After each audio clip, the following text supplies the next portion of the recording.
Ditch the limits and unlock effortless file sharing between your PC and iPhone with this quick guide. Step 1. Gather your gear. You'll need your iPhone, your PC, and a compatible cable. That's usually a USB to Lightning cable. Make sure it's in good working condition. Step 2. Connect your iPhone to your PC. Plug the USB end of the cable into a USB port on your computer and the Lightning end into your iPhone.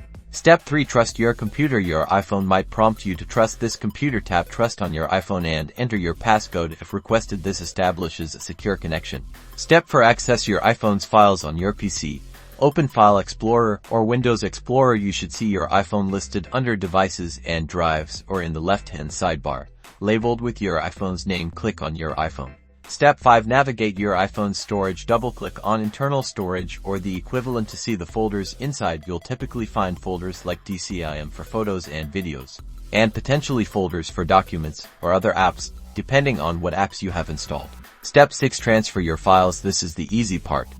Simply drag and drop the files you want to transfer from your PC into the corresponding folder on your iPhone. For example, drag and drop a photo into the DCIM folder. You will not be able to natively see all files in the phone through Windows File Explorer. Step 7. Verify your transfer. Once the transfer is complete, check your iPhone. If you transferred a photo, open the Photos app. You will find the photos you've just transferred there. For other file types, check the specific app associated with that file type, such as your file manager. Thanks for watching.